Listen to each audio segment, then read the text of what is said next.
क्या खूब कहा है किसी ने, समझदार वो नहीं जो ज़्यादा पढ़ा लिखा हो, बल्कि समझदार वो है जिसे ये हुनर आता हो कि किससे कहाँ, किन अल्फाज और किस लहजे में बात करनी है।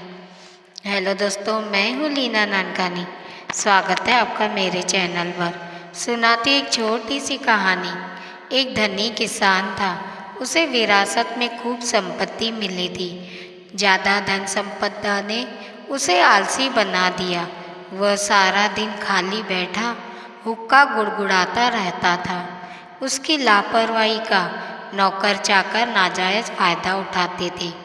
उसके सगे संबंधी भी उसका माल साफ करने में लगे रहते थे। एक बार किसान का एक पुराना मित्र उससे मिलने आया। वह उसके घर की अराजकता देख दुखी हुआ। उसने किसान को समझाने की कोशिश की, लेकिन उस पर कोई असर नहीं पड़ा। एक दिन उसने कहा कि वह उसे एक ऐसे महात्मा के पास ले जाएगा जो अमीर होने का तरीका बताते हैं। किसान के भीतर उत्सुकता जागी। वह महात्मा से मिलने को तैयार हो गया। महात्मा ने बताया, हर रोज सूर्योदय से पहले एक हंस आता है जो किसी के देखने से पहले ही गायब हो जाता है। जो इस हंस को देख लेता है उसका धन निरंतर बढ़ता जाता है। अगले दिन किसान सूर्योदय से पहले उठा और हंस को खोजने खलिहान में गया। उसने देखा कि उसका एक संबंधी बोरे में अनाज भरकर ले जा रहा है। किसान ने उसे पकड़ लिया। वह रिश्तेदार बेहद लज्जित हुआ और क्षमा मांगने लगा। तब वह गौशाला में पहुंचा। वहां उसका एक नौकर दूध चुरा रहा था। किसान ने उसे फटकारा। उसने पाया कि वहाँ बेहद गंदगी है। उसने नौकरों को नींद से जगाया और उन्हें काम करने की हिदायत दी। दूसरे दिन भी कुछ ऐसा ही हुआ। इस तरह किसान रोज हंस की खोज में जल्दी उठता।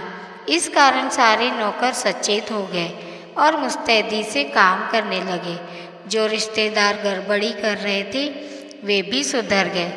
जल्दी उठने और घूमने फिरने से किसान का स्वास्थ्य भी ठीक हो गया।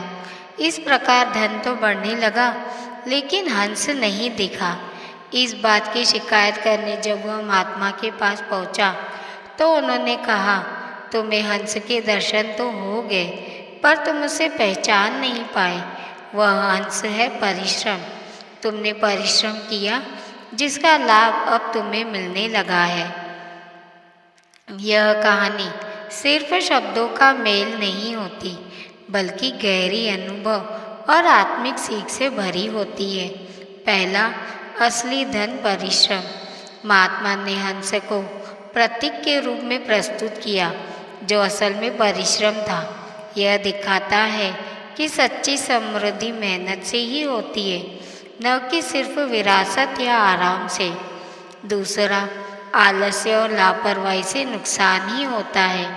किसान का आलसी और लापरवाह व्यवहार उसके नौकरों और रिश्तेदारों द्वारा शोषण का कारण बना। यह सिखाता है कि यदि हम सजग नहीं हैं तो हमारे अपने भी हमें नुकसान पहुंचा सकते हैं। तीसरा, समय पर जागना और दिन की अच्छी शुरुआत करना लाभकारी है। सुबह जल्दी उठने से न केवल किसान को घर की वास्तविकता पता चली, बल्कि उसका स्वास्थ्य भी सुधरा और कार्यक्षमता बढ़ी। चौथा, सतर्कता और अनुशासन से व्यवस्था बनती है। किसान के सक्रिय होने से घर की अव्यवस्था धीरे धीरे सुधरने लगी। नौकर जिम्मेदार बने और रिश्तेदार ईमानदार। पांचवा, समाधान हमारे अंदर ही होता है। किसान बाहर हंस को खोज रहा था, लेकिन समाधान उसके अपने व्यवहार में था। यह सिखाता है कि बदलाव हमें खुद से शुरू करना होता है। दोस्तों, धन, स्वास्थ्य और सम्मान केवल जागरूकता है, अनुशासन और परिश्रम से ही प्राप्त होते हैं। जो खुद मेहनत करता है वह दूसरों से भी जिम्मेदारी निभाना सिखाता है। किसी ने सच ही कहा है, जिंदगी का रास्ता कभी बनाया नहीं मिलता, स्वयं को बनाना पड़ता है। जिसने जैसा मार्ग बनाया उसे वैसी ही मंजिल मिलती है। तो दोस्तों, आज की ये वीडियो आपको कैसी लगी कमेंट में ज़रूर बताएं। मिलते हैं दोस्तों ऐसी ही एक कहानी के साथ अगली वीडियो में। तब तक के लिए अपना ख्याल रखिए और हमेशा मुस्कुराते रहिए, कभी अपने लिए तो कभी अपनों के लिए।